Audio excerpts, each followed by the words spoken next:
Spider back again with another card game for you. Hello! Hope all of you are doing really fabulous today. I'm doing great because I get to show you a fun new game. This is called Hoki, yes, and it is rather addictive, actually. I've been playing it non-stop since yesterday, and it is sort of a different twist on Solitaire because also it becomes a, well, sort of a fortune teller game as well. Now, many years ago, we're talking decades, I used to be really big on reading tarot cards. It's been a hot minute, and I was intrigued by this. Not necessarily that I believe in reading fortunes per se, but I think it's, kind of novel and interesting. So that being said, I'm going to read you the back reel here real quick. So Hoki, it's a fortune-telling legacy solitaire game. Hoki is a traditional solitaire game with a modern twist. Each attempt takes 5 minutes. Yes, it goes very quick. Follow the mysterious story and find clues, test strategies, complete challenges, unlock components, transform. Dear reader, if you overcome my challenges, I will teach you to see the future. You will need patience, of course. The game is solitaire. Unlocking the fortune-telling Book of Sight will take many attempts. Then, each successful attempt will tell a fortune. Will you become a seer? Kindly, we'll scribble, so we're redacted. So I was very much intrigued by this. And also, you know what? I'm going to show you how to play this with just a regular deck of playing cards. It's not quite the same, but you will get the gist. And so inside of this lovely little box, we have a little greetings card and some instruction booklets and 3 decks of cards.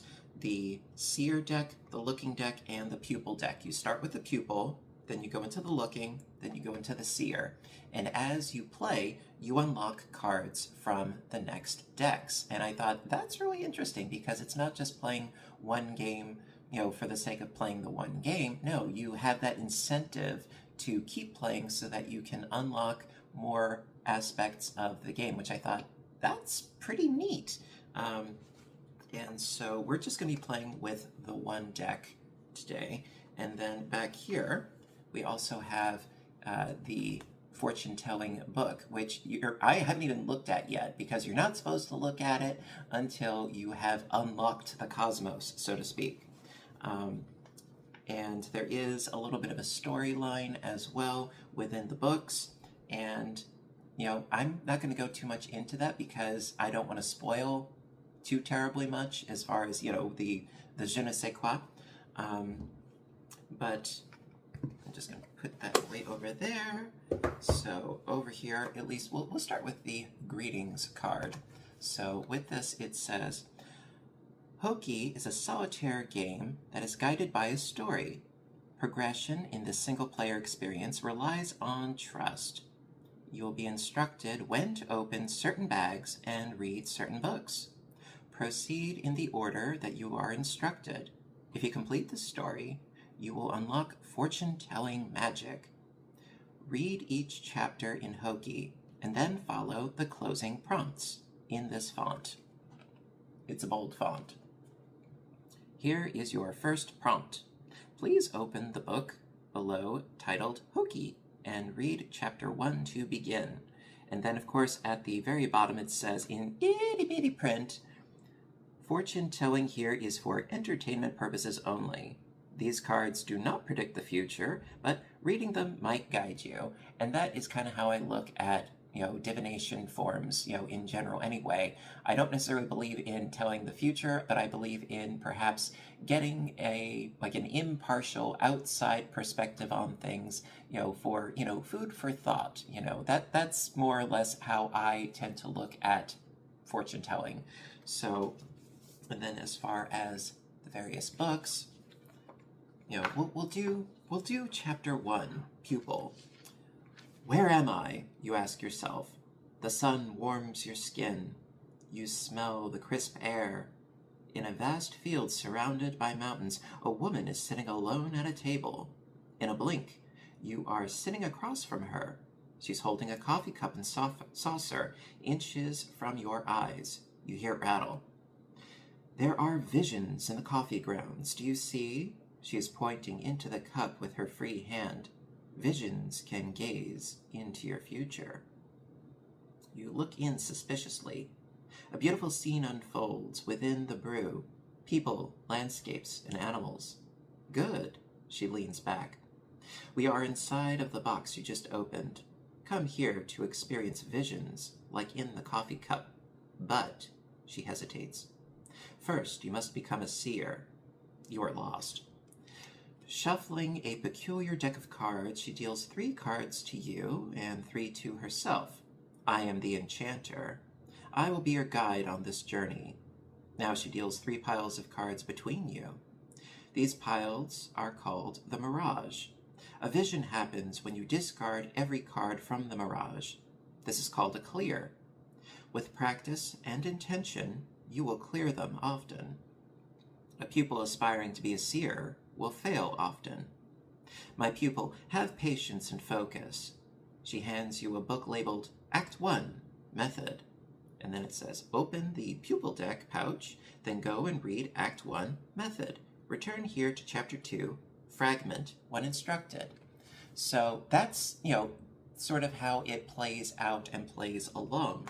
And so then with Act 1, the Method, it gives you instructions on how to play. And then in further chapters, it gives you strategies in order to have a better chance at winning. It's subtle and it works, and I really like it because I have a decent success rate. When I first started playing this, I didn't know the strategy, and I was losing all the time. Trust me, all the time. And then after I learned the strategies, I'm like, oh, I can do this. All right, so let's start with the pupil deck, and then after doing a round or 2, I will show you how to play with a regular deck of playing cards. Now, granted, this is the deck. There aren't 2 other decks to unlock with this, but if you like the mechanics of the game, which I was rather fascinated with how simple yet deviously clever it was, you might want to upgrade to this game. So, that being said, let's play a round or 2 of Hoki. Alrighty. Okay, so in the pupil deck, it's 24 cards. There are 3 different colors. You've got black, red, and blue. And within these colors, there are 8 cards per color with different suits on them. This one is a little flame, and this one is a little ocean swell. To me, it looks like a leaf, but hey, whatever. Sort of like a little building. And the object of the game is to match up colors or symbols, okay? Very, very easy. And so I'm just going to give these a quick little shuffle. But yeah, there is strategy involved. There is luck, but there is also strategy, because you do have choices on how to make your moves. Oops.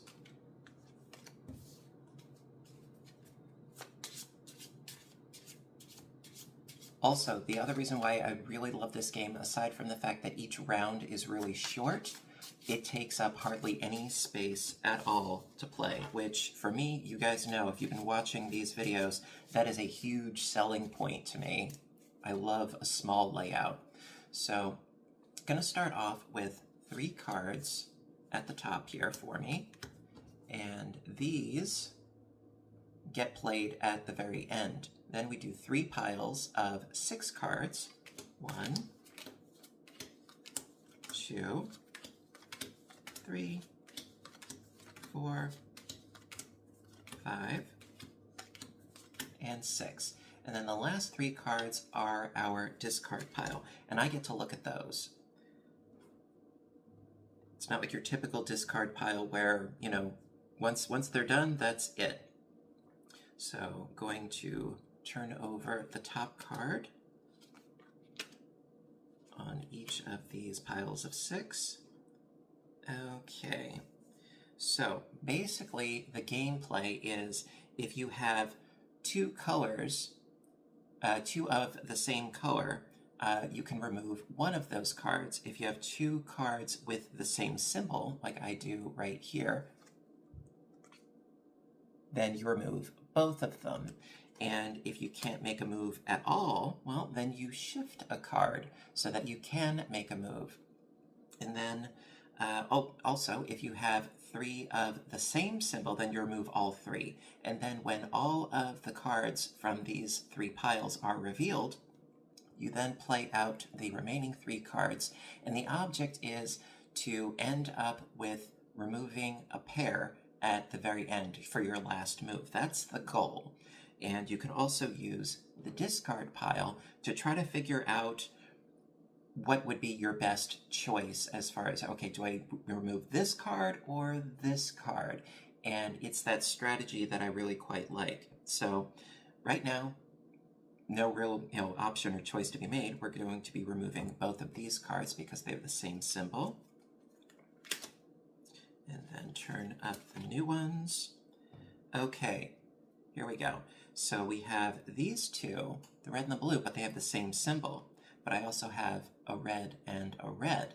So to really capitalize on this, I'm going to remove, because I can make the choices which I want to do first. So I'm going to remove this red, because when you have 2 reds together, remove 1 red.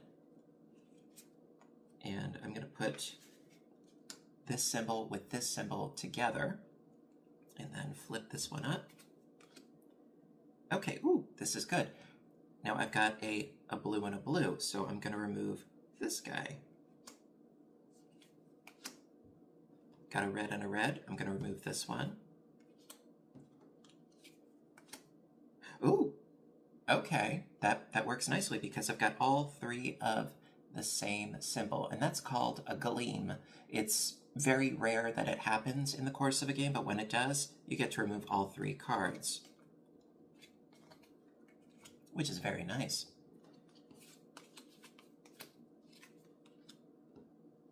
Okay, now what I also like to do while I'm playing is if I have completed removing all 3 of the same symbol in my discard pile, I like to take them aside and put them upside down.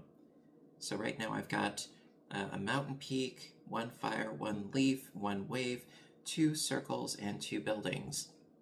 And right here, well, they are all different colors and all different symbols. So I have to do what is referred to as shifting. So it's just a matter of shifting 1 card over and putting it on top.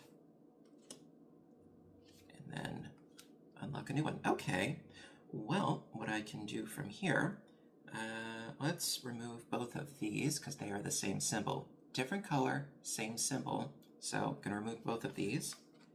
And I already have 1 of that symbol in my discard pile, so I'm going to do that. Again, matching symbol. Get rid of both.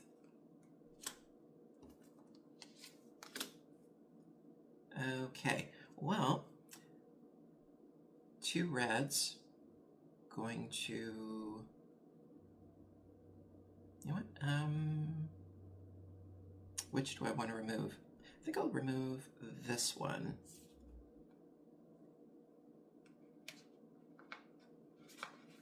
Come on. There we go. And then we have 2 leaves, so I'm going to remove both of those.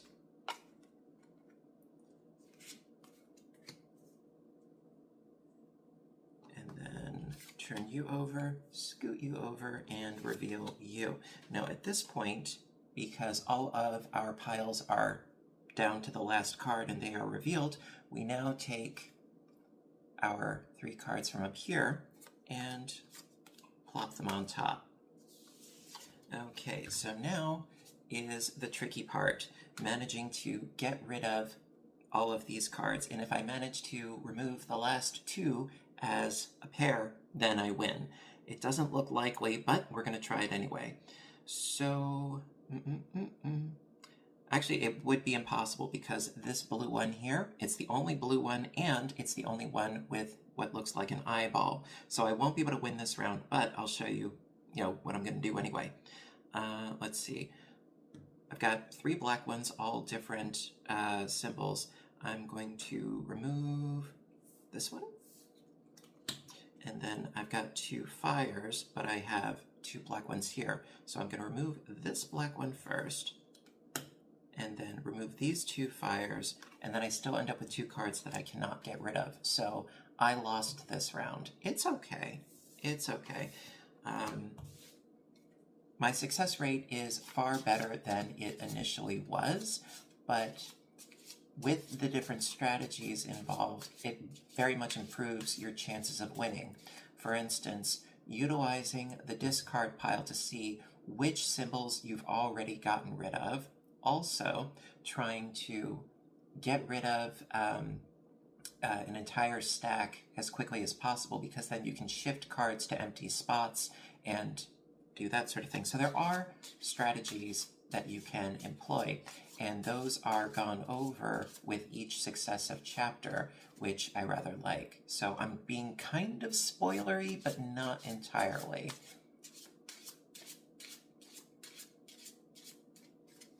Okay, let's do one more shuffle, and then we will deal it up, and we will play another round, and maybe we will get lucky. And then I think I will show you how to play with a regular standard deck of cards. Alrighty. Okay, so just been shuffling. Do my 3 cards at the top. 1, 2, 3, 4, 5, 6. And my discard pile.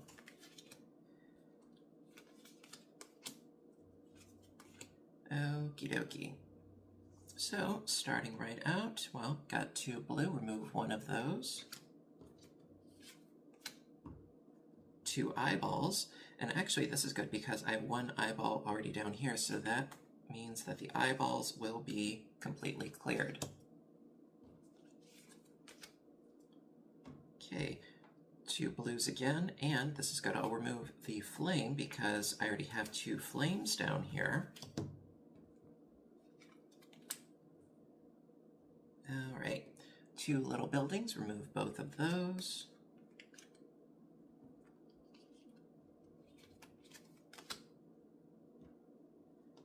Two black ones, 2 bombs. Let's remove this black one first.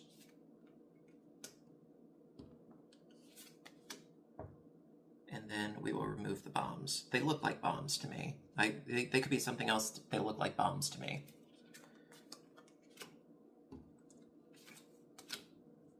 Okay. You know what? Ooh, let's remove this building because I got 2 buildings down here already.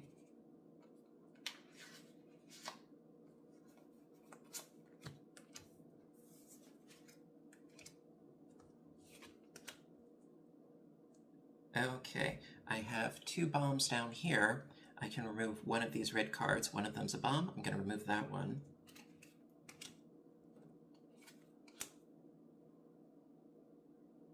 Okay, 2 red ones, 2 leaves.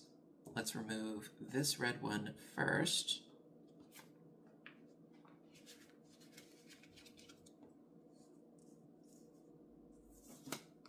Oh, and my bombs are good.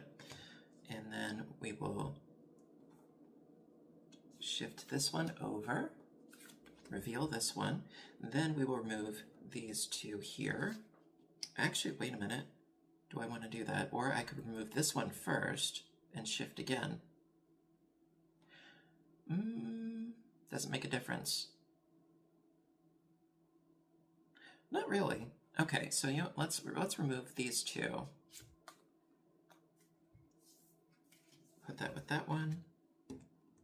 reveal, and reveal, and I got one more card that I have to reveal down there.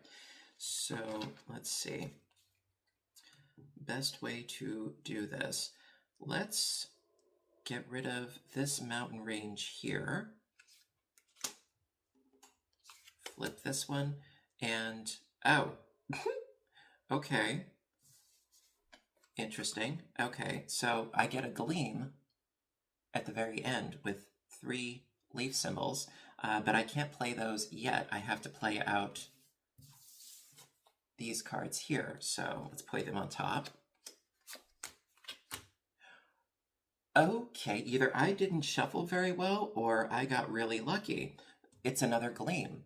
So I've got 3 of these symbols, and so I got two gleams back to back. Okay, you saw me shuffle. Okay, so I got a gleam, and I got another gleam, and I won.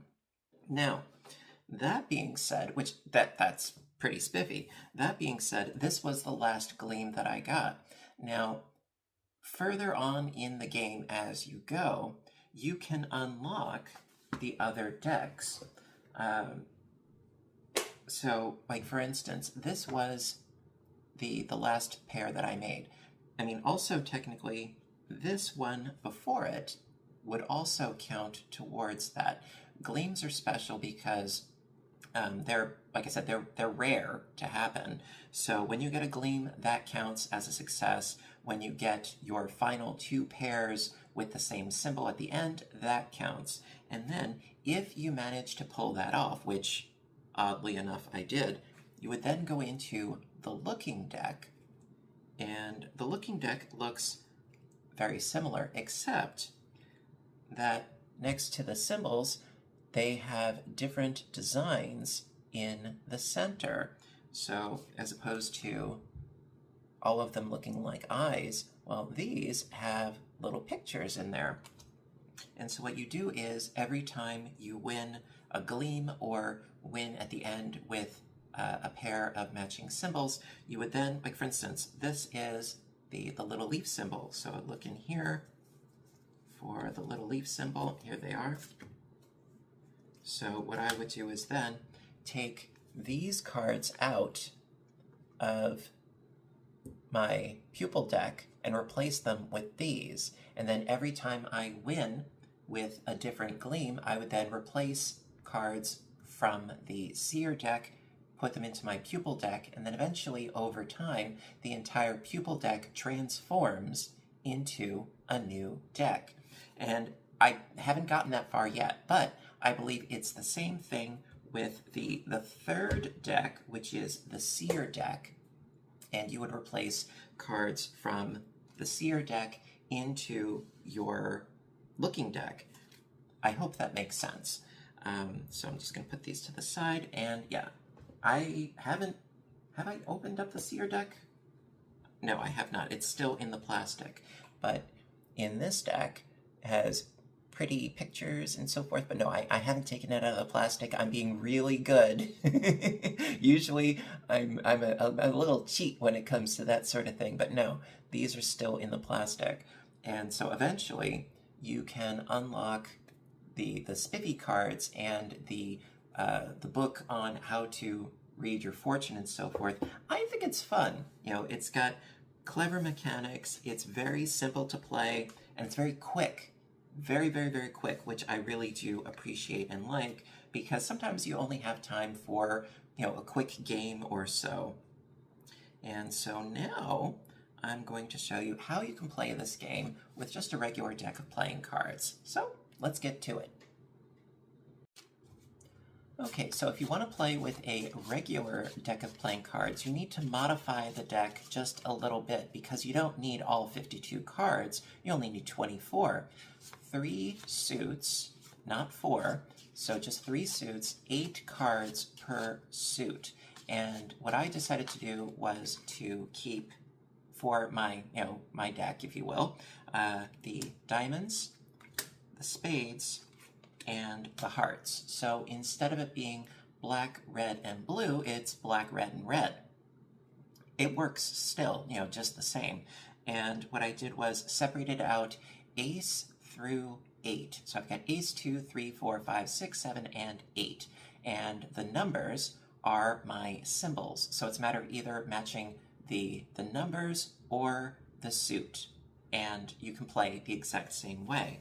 And before I purchased this game, I was practicing using just these cards like this. So I'm going to give them a quick shuffle and show you that yes, you can play the game the same way. There aren't, you know, 2 other decks to build up to, although what you could do is you could incorporate 2 different decks of cards, and you could do it that way. You know, that is totally legit. And then you could upgrade to your 3rd deck.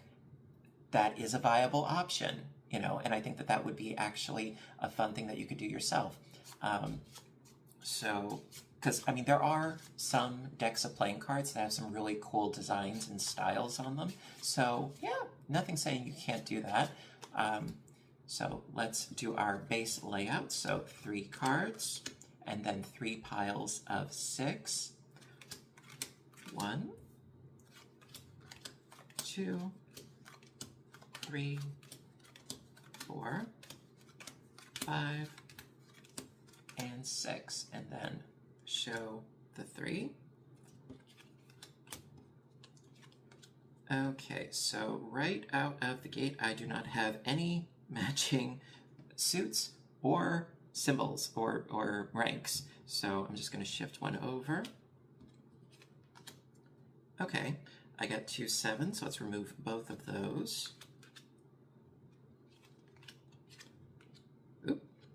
Okay, that was already that way. Okay, I've got a 7 and a 6 and a 4. All right, I've got 2 hearts. So I remove 1 heart. I'm going to remove the 7 because I've already got 2 7s down here. So that is 1 group of symbols or ranks out of the way. Okay, 2 hearts again. Doesn't really matter which one. Okay, let's shift you over and flip over the last one in this pile. Okay, what I could do is I could shift the 8 over, and then I've got a 2 and a 4. Let's remove the 2, and then shift the 8 over. Okay, it's either this pile or this pile. Let's shift the 6 to the 4 and flip the next. Ooh, 8 and an 8. That is great. However, because I've got 2 diamonds, let's remove 1 diamond first, and then remove both 8s. And scoot you. That's all there was for the 8s. Reveal you and you. Ooh, okay. 2 hearts. Let's remove this heart first, then the aces. 2 spades. Let's remove this spade first, and then the aces. Again, let's remove this 2, and then we can worry about the aces. Okay, so remove both aces. Flip and flip. I already have 2 aces. Let's get rid of this ace because we've got 2 aces. Sorry, 2 diamonds, excuse me. So let's remove this ace. Scoot you over here. Reveal you. I've got 1 more card underneath there. Let's see. Interestingly enough, I've got 2 3s, 2 5s, 2 2s, and that's what I have here. Which means that there's going to be a 6 and a 4 in there. Well, I've got 3 cards here. I've got 1 card under here. And so that means that I've got 2 6s and 2 4s between here and here.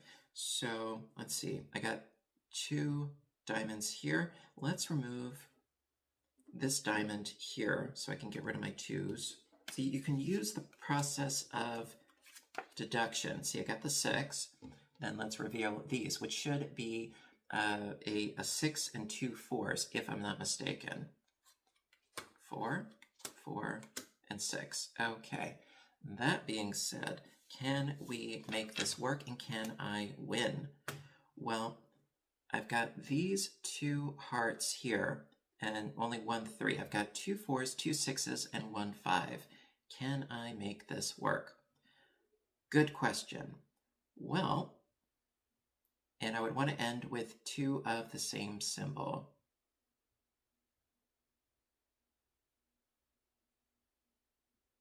No, I don't think I'll be able to do that. I don't think I will, and that's okay. Maybe you're better at figuring this out than I am, but let's see. So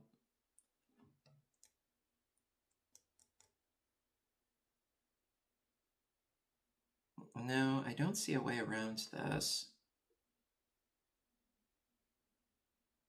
However, wait a minute. If I sorry, I'm racking my brain here. All right, so I've got a 6 and a 4 of the same suit. If I shift, okay, if I do, because I have the same suit, let's remove the 4 instead of removing both 4s. Let's remove the 4. Then, because I don't have any moves available to me, let's shift the 4 here. And then I can only remove 1. I can't remove both, right? Okay, so then I would remove, 1. And I have no moves available to me right now, so let's move this over here. And so I've got 2 hearts. Let's remove the 3, then removing both 6s, and then I end up with the 5 of diamonds. I got close, but I still did not win. But you get the idea. It is totally playable with regular playing cards. So there you are. That is Hoki. And I think it is a clever little game. It works up really, really fast as far as, doing a hand. And also, I like the idea of a progression through the different decks to sort of catalog your progress as you play. And it gives you that incentive, that little endorphin kick of, ooh, I won. I get to add another one to my collection. I think it's fun. What do you guys think? Are you going to give it a try? Have you heard of this game before? If so, what did you think of it? Also, I am going to put a link in the description box down below where I found my copy. This is, by the way, not sponsored, not affiliated or anything like that, but I had some difficulty finding it, but I want to save you the trouble. So going to put a link down there, and there you go. Also, of course, if you have any suggestions for future games, let me know in the comments section. Always love hearing from you guys. And you know what to do until next time, right? I want all of you to stay inspired, stay caffeinated, stay playing fun, fabulous games with yourself or with somebody you love. And I will see you guys in my next video. Bye for now, everybody. Have a great day.